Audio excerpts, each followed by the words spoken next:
저는 목사의 아들로 목사가 됐지만 믿음은 참 부끄러울 정도로 없는 사람이었습니다.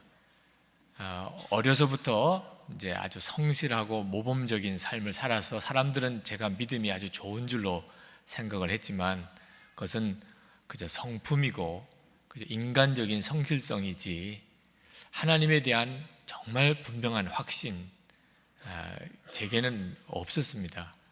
오히려 제가 마음에 회의론자와도 같았습니다. 하나님은 정말 지금도 살아 역사하실까?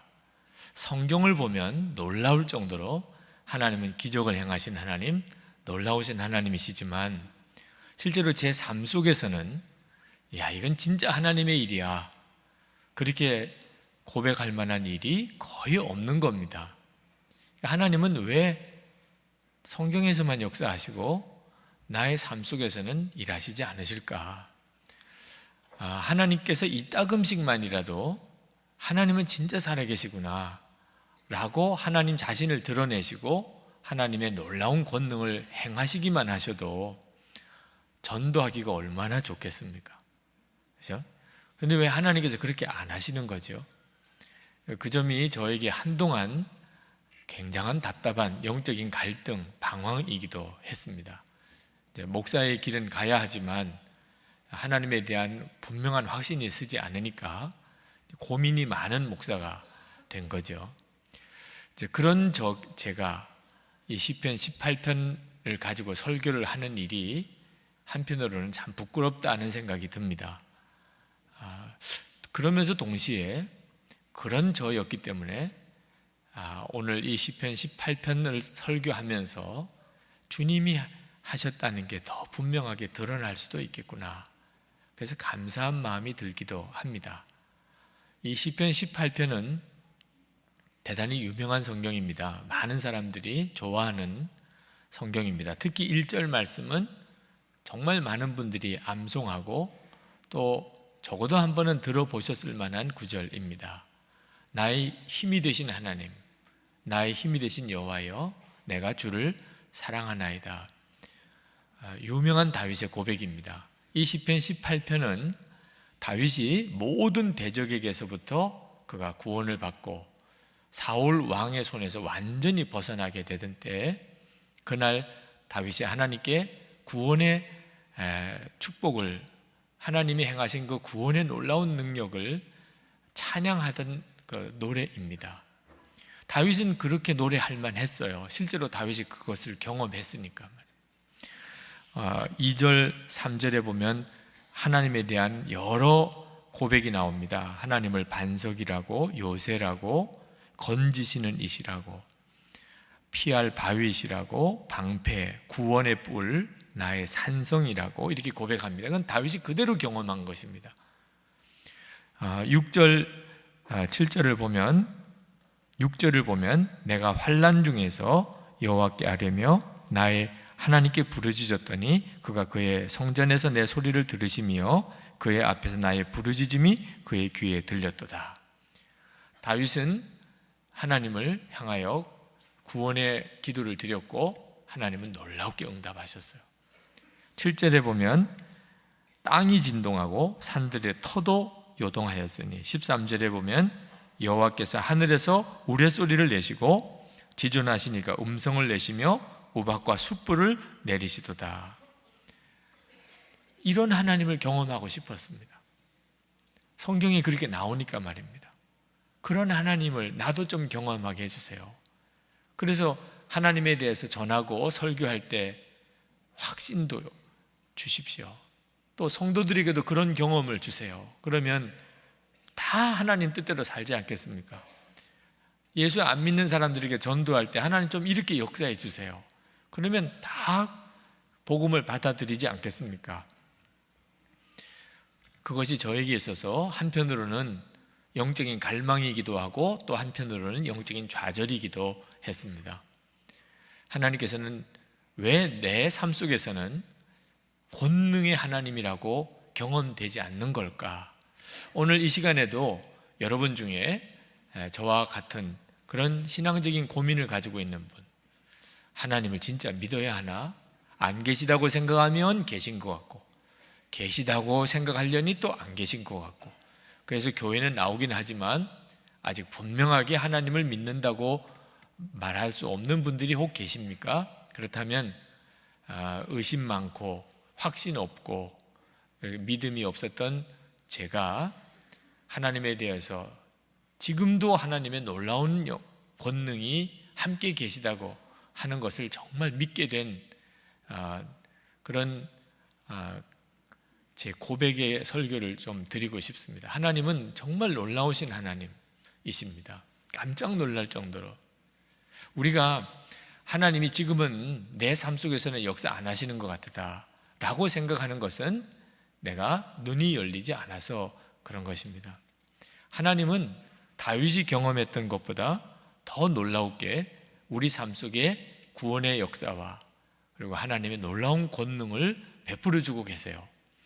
여기 계신 분들은 다 그렇습니다. 다 하나님의 놀라운 은혜 속에 살고 있습니다. 하나님의 놀라운 권능 아래 있어요. 깨닫지 못할 뿐이죠. 물고기가 바닷속에 사는데 그 물고기가 바다를 모르지요. 바다 속에서 삽니다. 그런데 바다를 몰라요. 그와 똑같이 우리가 놀라운 하나님의 은혜 속에서 삽니다. 기적이에요. 권능이 내 삶 속에 충만해요. 그런데도 우리는 그것을 전혀 느끼지를 못할 수가 있다는 거죠.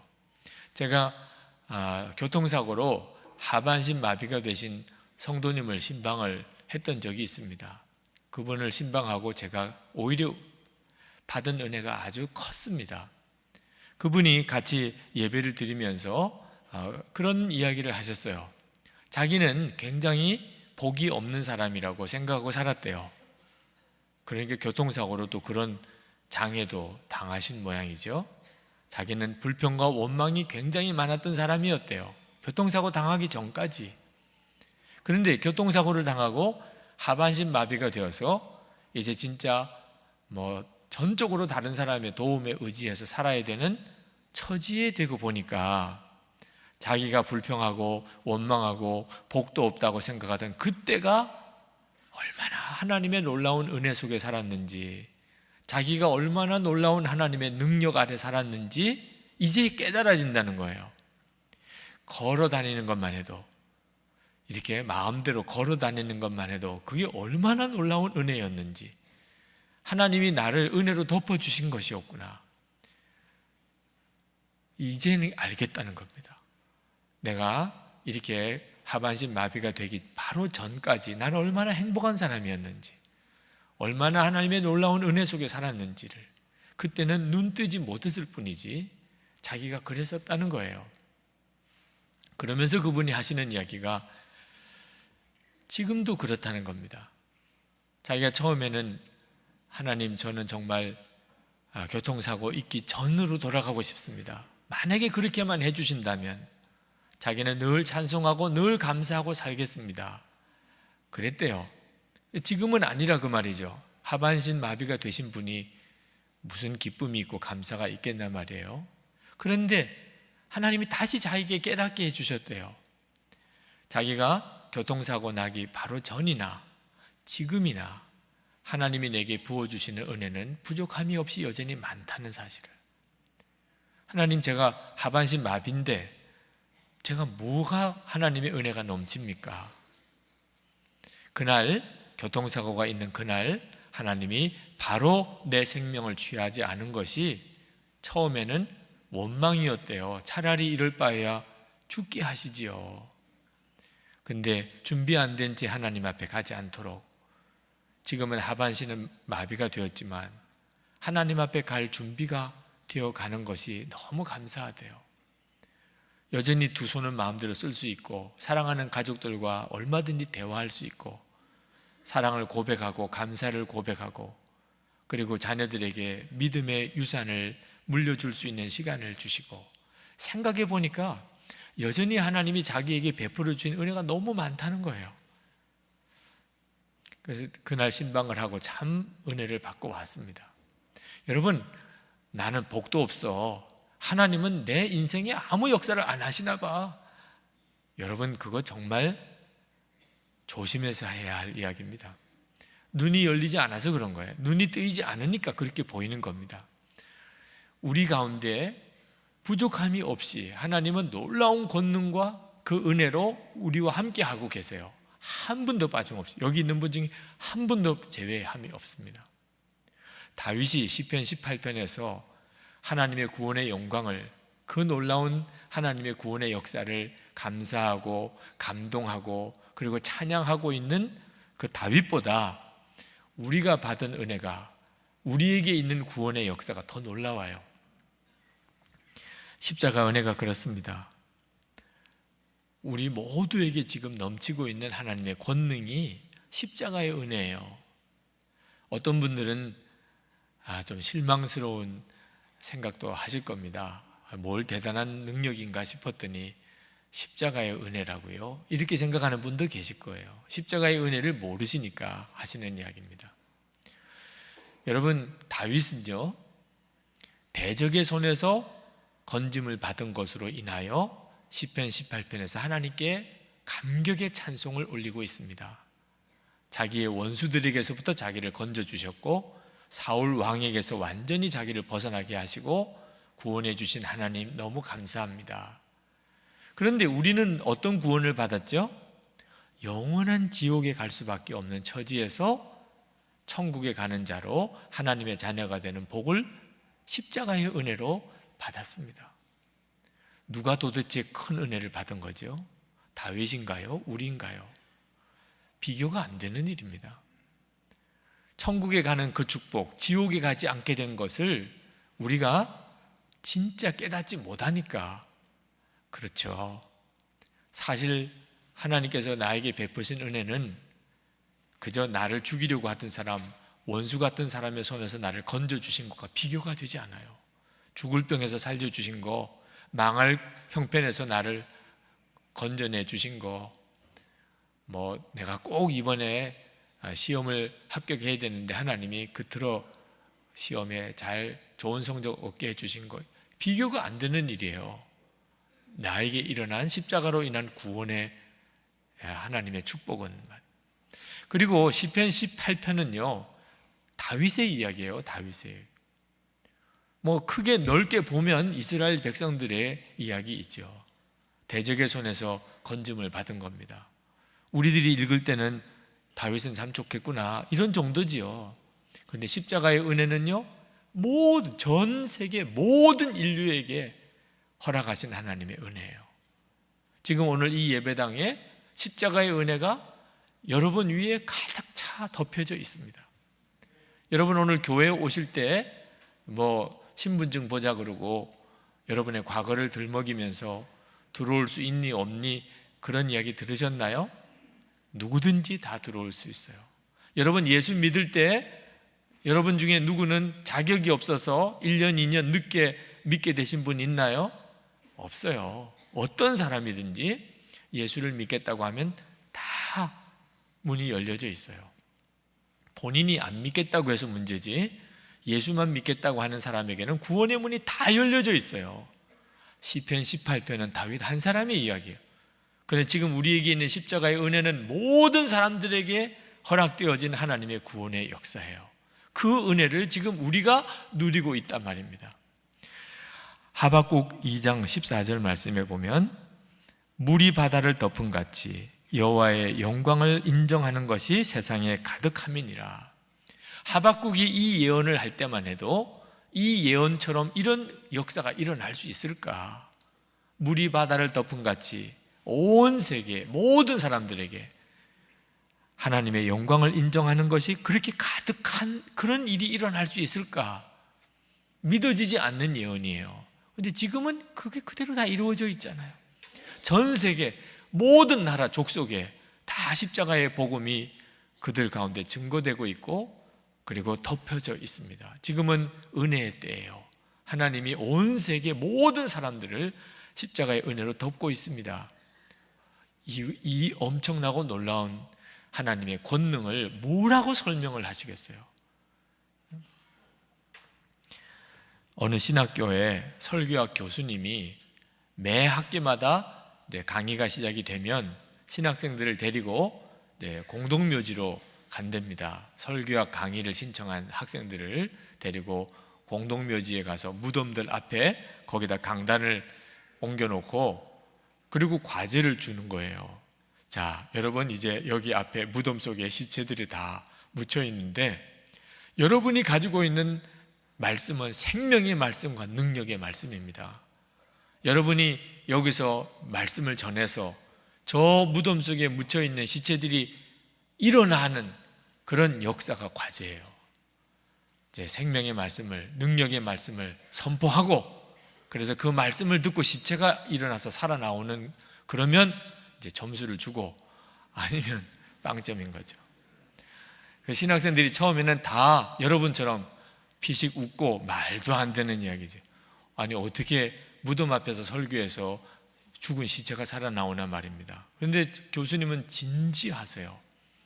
한 사람 한 사람 정말 이제 설교가 준비되고 메시지를 준비하게 하고는 그리고는 설교를 하라는 겁니다. 그리고 점수를 매기고 계세요.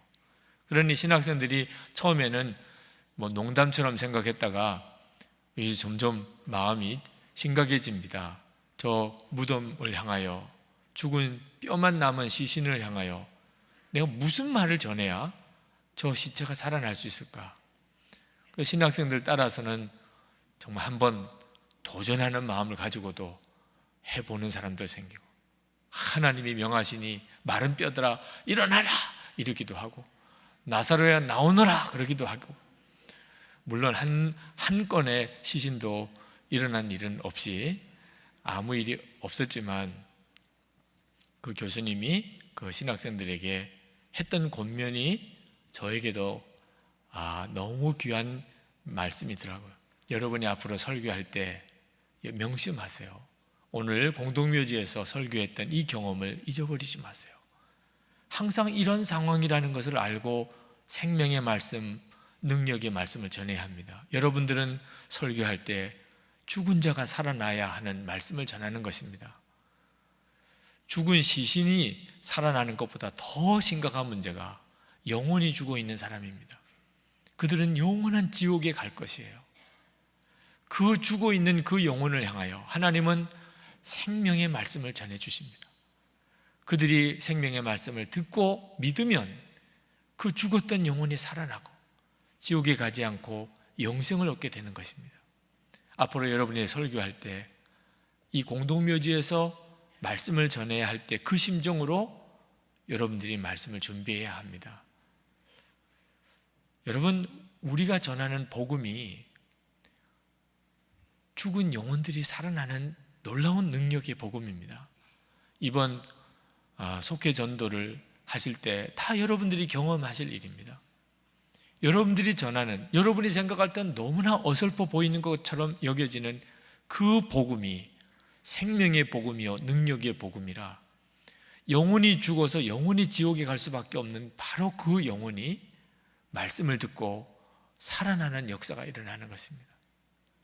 이게 복음의 영광이에요. 지금 우리 가운데 하나님이 부어주신 놀라운 권능인 것입니다. 여러분 안에 고린도전서 1장 18절에 주신 말씀이 이미 이루어져 있어요. 십자가의 도가 멸망하는 자들에게는 미련한 것이요 구원을 받는 우리에게는 하나님의 능력이라. 우리 안에 하나님의 능력이 있습니다. 십자가의 도예요. 많은 사람들이 자기가 기적을 경험하면, 하나님이 정말 기적을 보여주시면 자기가 이제는 진짜 하나님의 말씀대로 살 수 있을 것 같다고 말합니다. 그래서 하나님의 기적을 통해서 하나님의 살아계심을 알고 싶어 해요. 지난 금요 성령 집회, 치유 집회 때 아주 신실한 청년, 남자 청년 하나가 여기서 간증을 했습니다. 그는 선교사의 아들입니다. 아주 정말 신실하고 그리고 하나님의 은혜가 정말 넘치는 그런 형제입니다. 근데 그 형제는 2008년도에 육군 소위로 교관으로 그가 복무하다가 수류탄 터지는 안전사고가 생기고 그 파편이 얼굴에 덮쳤어요. 그리고 눈에 덮쳤습니다. 응급으로 서울 삼성병원에 수술 받으러 들어왔습니다. 갑작스러운 소식이 전해왔어요. 정말 큰 사고구나. 저는 실명할 거라는 생각이 들더라고요. 병원에서도 의사도 실명할 거라고. 도무지 이런 상황에서 정상적으로 눈이 회복된다는 건 있을 수가 없는 일이니까. 그런데 하나님이 눈을 다시 정상으로 돌려주셨어요. 0.6 시력을 가지고 하나님께서 다시 완전히 기적적으로 치료해 주셨어요. 그 청년이 이 자리에서 그때의 일을 간증을 했습니다. 그러면서 그가 그런 이야기를 했어요. 기적적으로 하나님께서 자기의 눈을 다시 치료해 주시고 난 다음에 자기는 하나님께 이제부터는 어떤 일이 있어도, 어떤 바쁜 일이 있어도 새벽 기도회를 제가 꼭 드리겠고, 또 금요 성령 집회에 빠지지 않겠고, 여러분 같아도 아마 다 그렇게 하셨을 거예요. 하나님이 그와 같이 놀라운 기적을 자기의 삶 속에 보여주실 때는 누구나 다 그렇게 하겠다고 결단하게 될 겁니다. 그건 마음으로부터 그렇게 하고 싶어질 거예요. 그런데 남이 다 부러워할 만한 좋은 직장에도 들어갔습니다. 근데 직장 생활이 이제 시간이 지나면서 그 직장에서 어떻든지 잘 버텨나가고 다른 사람과 비교해서 우수한 평가를 받고 해보려고 노력하다가 어느 날 회식 자리에서 옛날에 부르던 노래를 부르면서 주위의 분위기를 잘 살려내고 또 윗사람들로부터 칭찬도 받고, 그리고 집으로 돌아오는 시간에 마음이 무너지는 경험을 했다는 겁니다.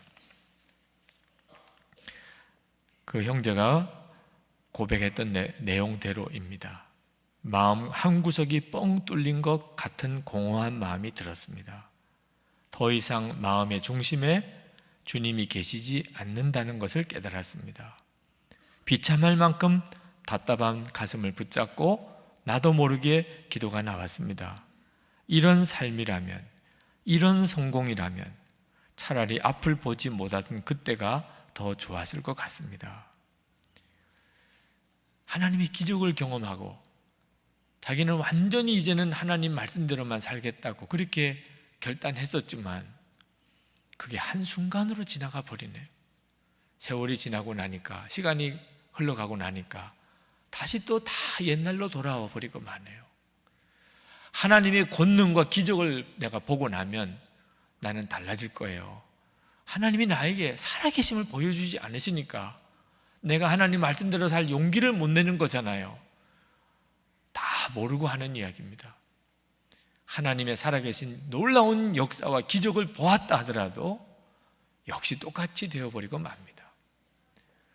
그러면 방법이 없는 건가요? 그렇지 않아요. 진짜 기적을 붙잡아야 하는 거죠. 그 진짜 기적이 뭐지요? 내 안에 와 계신 하나님입니다.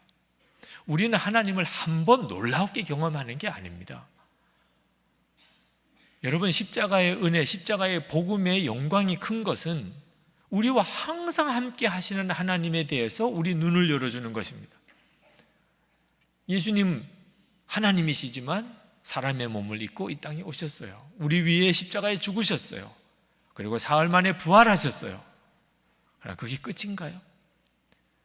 성찬하신 이후에 성령 하나님으로 우리 마음에 오셨어요. 우리 마음에 오셨어요. 한 번 오신 사건이 아닙니다. 우리 마음에 오셨다는 이야기는 이제 항상 나와 함께 계신 거예요. 여러분이 그 사실을 정말 알고 믿게 될 때 비로소 여러분의 인생은, 삶을 완전히 바뀌게 됩니다. 한 번의 놀라운 성령의 체험이나 한 번의 놀라운 기적이 여러분의 인생을 결코 바꾸지 못합니다. 진짜 기적이 뭔지를 아셔야 돼요. 하나님의 권능이 지금 어디에 벌써 볼 수 있습니까? 저와 여러분의 마음이에요. 저와 여러분의 마음에 하나님의 놀라운 권능이 나타나 있지 않습니까? 성령 하나님께서 와 계시잖아요. 믿어지지 않는 역사잖아요. 하나님께서 우리 마음에 오셨어요. 레디컬이라는 책을 쓴 데이비드 플랫 목사님이 한 번은 인도네시아에 가셔서 불교 사원에서 그 불교 승려와 이슬람 종교 지도자와 그렇게 종교 간의 대화를 나누던 일이 있었다고 쓰셨어요. 그때 이 불교 승려와 또 이 무슬림 지도자가 그런 식으로 거의 비슷한 내용의 이야기를 하더랍니다. 모든 종교는 근본적으로 다 같은 것이다. 진리도 다 비슷한 거다. 그러나 종교 행위나 교리적으로 약간 차이가 있을 뿐이지. 그래서 이 블렌 목사님이 말씀을 했답니다. 두 분이 말씀하시는 것이 요약하면 이 산 정상에 하나님이 계신데 그 하나님을 향하여 올라가는 길이 불교와 무슬림과 기독교가 다를 뿐이지 결국에는 같은 하나님을 향하여 가는 것이라는 그런 설명이 있군요. 그랬더니 그 두 분이 맞다고, 어쩌면 그렇게 정확하게 표현을 잘 하셨냐고 그러더라는 거죠. 그러면 제가 다시 한번 질문을 또 드리고 싶습니다. 그렇다면 그 하나님이 밑에서부터 이렇게 이 길로 저 길로 올라오는 것을 기다리지 않고 하나님이 직접 내려오셔서 그렇게 하나님을 찾고 갈망하는 사람들을 만나 주신다면 어떻겠습니까? 그랬더니 그 두 분이 잠시 생각을 하더니 그거 진짜 놀라울 만한 일이겠군요. 그렇다면 정말 놀라운 일이지요. 그래서 그 플랜 목사님이 그러셨다는 거예요.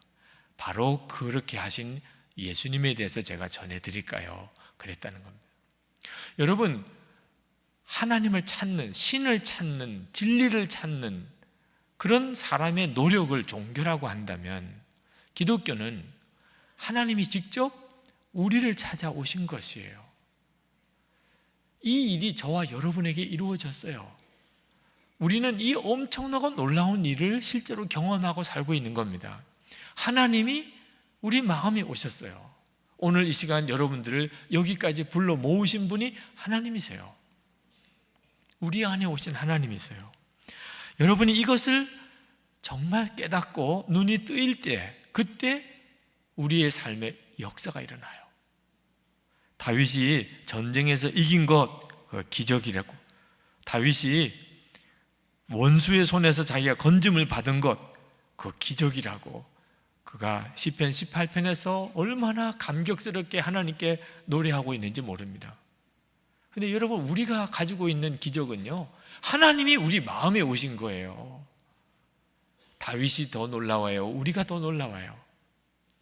그런 놀라운 은혜를 하나님은 우리 가운데 행하고 계시다는 사실에 대해서 깨닫게 하셨어요.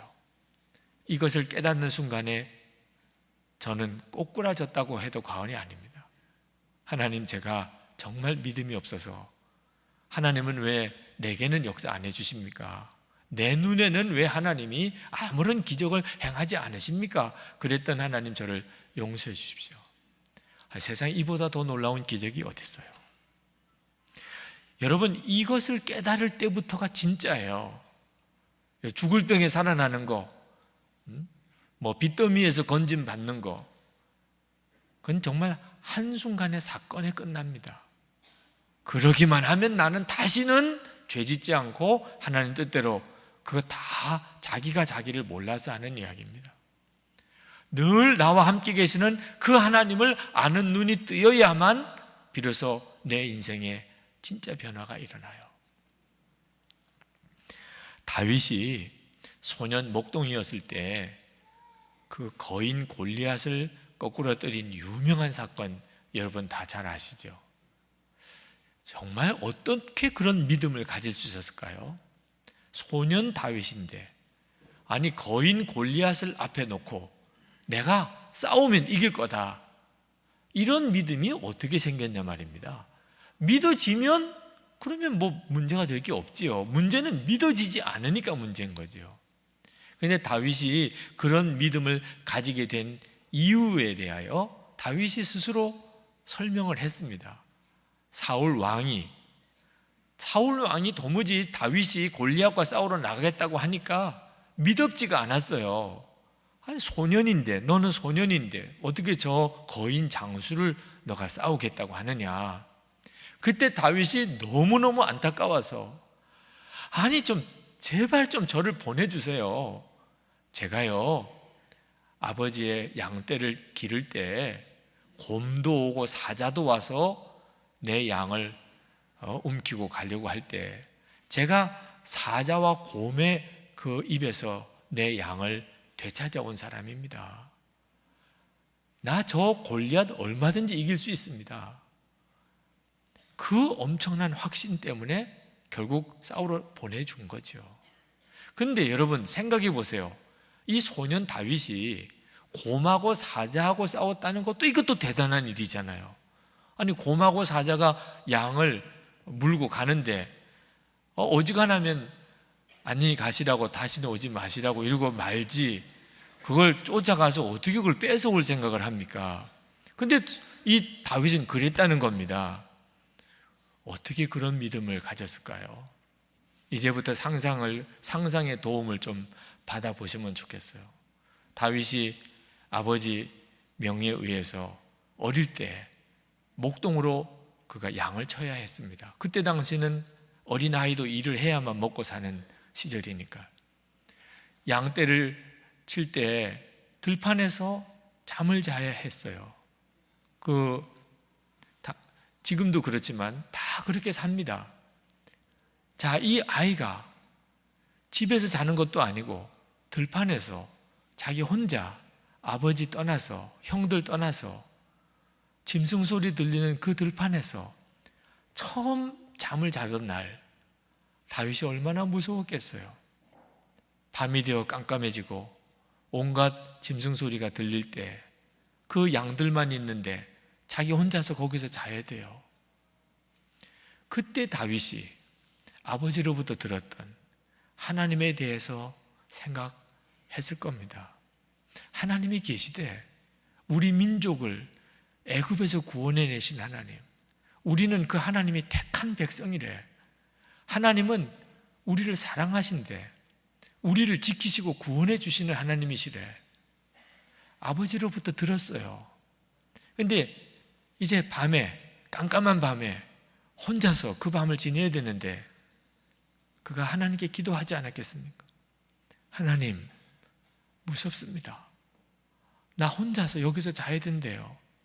아버지도 형들도 다 떠났어요. 그러나 하나님 계시다고 들었습니다. 하나님 우리 민족을 택하셨다고 들었습니다. 아버지는 내 곁에 없으시지만, 형도 내 곁에 없지만 하나님은 저와 함께 계시죠. 이 밤에 저를 지켜주시지요. 저와 함께 주옵소서. 여러분 이미 지난주에 들으셨지만 시편 16편 8절에 다윗이 이렇게 고백했지 않습니까? 내가 여호와를 항상 내 앞에 모시며 그가 나의 오른쪽에 계심으로 내가 흔들리지 아니하리로다. 언제부터 그랬을까요? 다윗이 언제부터 항상 하나님을 자기 앞에 모셨을까요? 저는 소년으로서 처음 들판에서 혼자 잠을 자야 될 그날, 그때부터 아니었겠나 생각합니다. 그리고 그날 밤을 지냈어요. 여러분, 이건 소년에게는 놀라운 경험 아니겠어요? 하나님이 나를 지켜주셨구나. 아침에 동이 터올 때 밤이 지나갔어요. 무서운 깜깜한 밤이 지나갔어요. 하나님이 나를 지켜주셨구나. 다윗은 그때부터 하나님만 함께 하시면 아무것도 무서울 게 없구나 하는 것을 그는 아마 배웠을 거예요. 그런데 어느 날 곰이 오고 사자가 와서 양을 물고 가는 겁니다. 그때 소년이 얼마나 무서웠을까요? 곰하고 사자예요. 그렇지만 아버지가 맡겨준 양을 한 마리도 잃어버리고 싶지 않은 겁니다. 그걸 하나님이 보셨다고 그랬어요. 양이 사자와 곰에 물려갈 때 이 다윗은 견딜 수가 없었어요. 잃어버릴 수가 없었어요. 한 마리의 양도. 그때 다윗이 기도하지 않았을까요? 그 어두운 깜깜한 밤, 무서운 밤을 자기를 지켜 인도해 주신 하나님. 하나님, 저 곰, 저 사자가 내 양을 물고 갑니다. 하나님 절대로 포기할 수 없어요. 하나님 저 양 찾아야 되겠어요. 하나님 저 사자와 곰을 이기게 해주세요. 그리고는 하나님이 도와주실 줄 믿고 물맷돌 들고 돌려서 사자와 곰을 쫓아가서 물맷돌을 던지고 그 사자와 곰을 거꾸로 들이고 그 양을 뺏어왔다 그 말입니다. 다윗이요, 무서울 게 없어졌어요. 그래서 골리앗을 보는 순간에 다윗은 조금도 무서움이 없었어요. 하나님은 나를 지켜주신다. 유명한 고백을 그가 했지요. 사무엘상 17장 45절에 너는 칼과 창과 단창으로 내게 나아오거니와 나는 만군의 여호와의 이름 곧 내가 모욕하는 이스라엘 군대의 하나님의 이름으로 내게 나아가노라. 다윗은 믿음이 충만했어요. 그가 엄청난 무슨 기적을 보았기 때문에 그렇습니까? 그는 정말 하나님에 대해서 전해 들은 복음을 그냥 믿었어요. 그 믿음에 더 믿음이 쌓여졌어요. 나중에는 다른 사람들이 다 정말 믿어지지 않을 만한 믿음의 담대함을 얻었어요. 여러분, 우리는 이미 세상을 이길 완전한 복음을 받았습니다. 예수 그리스도 우리와 함께 하시는 거죠. 여러분이 그 사실을 진짜 믿으세요. 이것은 놀라운 진리입니다. 그러면 단순히 여러분의 마음에만 기적이 일어나는 것이 아니고 다른 사람들이 보는 일에 있어서도 하나님의 놀라운 권능이 나타나게 됩니다. 우리 모두가 다 가지고 있는 믿음이에요. 나는 죽고 예수로 살고 성령 하나님 내 마음에 오셨고, 지난 월요일에 제주도에 모임이 있어서 갔습니다. 근데 제주도 길을 이렇게 운전을 해서 가는데 길 옆에 이기풍 목사님의 기념관이 있는 것이에요. 제주도에 이기풍 목사님 기념관이 있다는 이야기는 들었지만 누가 안내해주는 사람도 없어서 늘 가보지를 못했었는데 이번 기회에 여기 꼭 들러보십시다. 그래서 일행과 다 마음이 하나가 되어서 차를 돌려서 이기풍 목사님 기념관에 들어가 보았습니다. 한국 장로교회 첫 7분의 목사님 중에 한 분입니다. 특히 하나님이 제주도 선교에 소명을 주셔서 말할 수 없는 고생과 어려움을 겪으면서 제주도에 엄청난 복음의 씨를 뿌린 분이고 일제 신사참배 거부하고 순교하신 분입니다. 그분의 자료관에 들어갔어요. 자료가 많은 건 아니었습니다. 그런데 눈에 띄는 자료가 하나 있었습니다. 이기풍 목사님 사모님, 윤함의 사모님 자녀들에게 유언장을 남긴 내용입니다. 그래서 가서 어떤 유언을 이분은 하셨을까 하고 이렇게 보는데 첫 줄에 윤함의 사모님이 쓰신 첫 줄의 유언이 5분 이상 예수님을 잊지 마라. 꼭 이런 것만 보여요. 5분 이상 예수님을 잊지 마라. 24시간 예수님을 바라보라고 그렇게 이야기를 했는데 정말 유남의 사모님도 자녀에게 가장 먼저 해주고 싶은 말, 너희들 5분 이상 예수님을 잊어버리지 마. 예수님 생각 안 하고 5분 이상 지나는 일이 없도록 그렇게 살아라. 유남의 사모님 남편이 제주도 선교하시고 그리고 순교하시고 그러니 사모님의 생애가 얼마나 고난의 연속이었겠습니까?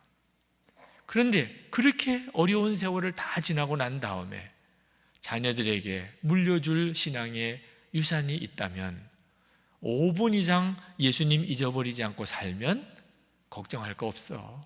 어떤 어려움이 와도 어떤 문제가 생겨도 걱정할 거 없어. 5분 이상 예수님 잊어버리지 않고 살기만 하면 그러면 다 주님이 인도해 주셔.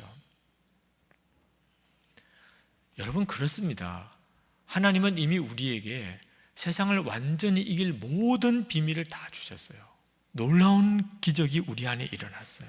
제가 이 교회 담임 목사로 부임했을 때 솔직히 제게는 굉장히 두려웠습니다. 예배당은 이제 공사를 하다가 중단된 상태. 우리가 있는 이 예배당은 다 짓지를 못했습니다.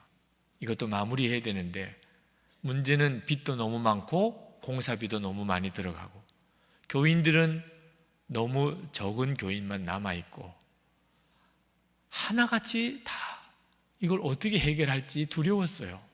그때 제 마음속에 예배당 공사라도 다 끝난 상태라면 하나님 주의 일 더 할 수 있을 텐데, 교인들도 많다면 그러면 주의 일 내가 더 많이 할 수 있을 텐데, 재정적으로 이렇게 어렵지 않다면 내가 주의 일 더 많이 할 수 있을 텐데, 그렇게 생각했었어요. 빚이 많아서 아직도 예배당도 다 마무리가 안 돼서 교인들도 별로 없어서 나는 주님의 일을 많이 못하는구나, 이렇게 생각했어요. 너무너무 부끄러운 생각이고 또 무서울 정도로 정말 잘못된 생각이었죠. 한 8년 전이에요. 지금부터 8년도 안 되는데 그때 제가 가지고 있던 생각이었습니다. 주님, 저와 함께 계시는 주님을 온전히 바라보는 눈이 열리지 않았었다는 증거였죠. 주님의 함께 하심에 대해서 눈이 뜨이고 보니까 내가 그때는 정말 무서울 정도로 문제가 많은 사람이었구나. 교인 수 많은 것 가지고 하나님의 일 하고, 교회 재정이 넉넉하면 하나님의 일 많이 하고, 예배당, 큰 예배당 때문에 하나님의 일 많이 하는 것인가, 어떻게 그렇게 생각을 했었나 몰라요. 하나님의 역사는 전적으로 지금도 나와 함께 계시는 주님을 바라보는 데서부터 오는 것이지 주님이 하시는 것이에요. 사람이 적어도, 가진 것이 없어도 하나님은 얼마든지 놀라운 일을 하세요.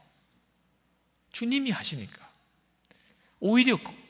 오히려 사람이 많아지고 교회가 재정적으로 어려움에서 이제 벗어나기 시작하고 이 큰 예배당 건물을 가지고 있는 것이 더 두려워요. 이걸 의지하게 될까 봐, 이것 가지고 무언가 해보려고 생각하게 될까 봐, 그게 더 두려운 것이에요. 우리 안에 하나님이 주신 가장 놀라운 축복이고 놀라운 기적이 예수 그리스도 우리를 구원해 주실 뿐만 아니고 우리와 함께 계신 것입니다. 요한복음 14장 12절에 내가 진실로 너에게 이르노니 나를 믿는 자는 내가 하는 일을 그도 할 것이요 또한 그보다 큰 일도 하리니 이는 내가 아버지께로 감이라. 너희가 내 이름으로 무엇을 구하든지 내가 행하리니 이는 아버지로 하여금 아들로 말미암아 영광을 받으시게 하려 함이라. 내 이름으로 무엇이든지 내게 구하면 내가 행하리라. 믿어지지 않는 말씀을 하셨어요. 예수님이 하시는 일도 우리가 하고 예수님이 하신 일보다 더 큰 일도 할 거래요. 그건 예수님이 우리와 함께 하시기 때문에만 가능한 이야기입니다. 예수님이 우리와 함께 하시고 친히 우리를 통해서 일하실 것이기 때문에 그렇게 될 거라는 거죠. 이것이 지금 우리에게 주어진 하나님의 놀라운 축복이고 주의 뜻입니다. 조지 밀러 목사님은 10,000명이 넘는 고아를 먹여 살린 분으로 유명합니다. 그래서 우리가 흔히 조지 밀러 목사님은 무슨 고아원 하시는 그런 사회복지 사업가인 줄로 이렇게 착각을 할 가능성도 있어요. 그런데 실제로 조지 밀러 목사님은 60년 동안이나 그는 목회하신 분이에요. 그는 평생 영국 브리스톨에 있는 교회를 담임하시던 목사님이십니다. 그런데 이 목사님이 고아 사역만 하신 것으로 알려진 이유는 그 목사님이 고아를 먹여 살린 일 때문에 그렇죠. 그런데 왜 그렇게 하셨냐 하는 겁니다. 아니 목회도 일이 많고 힘드실 텐데 왜 고아를 그렇게 10,000명이나 넘게 먹여 살렸을까? 고아가 불쌍해서 그랬을까? 그런 점도 전혀 없다고 말할 수는 없지요. 그러나 그분의 일기 속에 그분은 다른 이야기를 하십니다. 자기가 고아를 먹여 살린 이유는 그때 당시에 자기가 목회하던 교회 교인들이 하나님을 안 믿는 거예요. 하나님을 진짜 안 믿는 거예요. 교인들이 하나님을 안 믿는 거예요. 그때는 산업혁명 이후에 영국이 대단히 어려운 때입니다. 하루 벌어 하루 먹는 시절이에요. 주일에 일 안 나가면 굶어야 돼요. 주일에 일 안 나가면. 주일에 교회 와서 예배 드릴 여유가 없어요. 아니 주일은 굶으라는 이야기냐. 그래서 교인들이 교회 안 나와요. 주일에. 아무리 신방 가서 하나님이 토요일이나 월요일에 이틀 몫을 주실 수 없겠습니까? 고개만 끄덕거리지 여전히 주일에는 안 나와요. 그때 조지 밀러 목사님께서 고아원 하기로 작정하십니다. 이유는 오직 기도만 하고 하나님을 믿기만 하면 하나님은 우리를 먹이고 살리는 것을 교인들에게 보여주고 싶어서, 그래서 일부러 누구에게도 도와달라는 이야기를 안 하기로 결정했습니다. 어떤 누구에게도 우리 고아원 좀 도와주세요, 후원해 주세요 안 하기로. 왜? 하나님만이 도와주실 수 있다는 것을 교인들에게 보여주고 싶어서. 그래서 뭐든지 부족하면 기도만 했습니다. 아무도 모르게 기도만 했어요. 그걸 다 일기로 썼어요. 왜 그런 수고를 했을까요? 하나님은 지금도 살아계시고, 그리고 우리의 기도에 응답하시는 것을 교인들에게 분명하게 믿게 해주고 싶어서. 그렇다면 조지 밀러 목사님은 어떻게 그런 믿음을 가질 수 있었을까요? 함께 계시는 주님을 그분이 알았기 때문에. 사랑하는 교회 여러분, 이미 우리는 기적의 한복판에 있습니다. 우리 안에 하나님의 권능이 임하여 있습니다. 오늘 성찬은 이렇게 계속해서 하나님이 우리에게 성찬을 하라고 하시는 이유는 예수님이 우리와 함께 계신 것을 다시 한번 분명히 우리에게 믿게 해 주시려고 하시는 은혜의 도구입니다. 여러분이 떡을 먹고 포도주를 마실 때 주님의 살과 피를 먹는 것임을 진짜 믿으시기 바랍니다. 예수님이 여러분과 이렇게 함께 하신 것, 여러분과 한 몸이 되신 겁니다. 그리고 그 주님을 믿으라는 거예요. 오늘 이 시간 성찬을 받으실 때 여러분 안에 함께 계시는 예수님을 정말 바라보는 믿음의 눈이 온전히 열리는 역사가 있기를 축복합니다. 이제 우리 통성으로 기도하실 때 주여 제가 주를 바라보는 눈을 분명히 뜨게 해 주시옵소서. 통성으로 기도하겠습니다. 주님, 죽을 수밖에 없는 우리에게 십자가 복음의 능력을 통해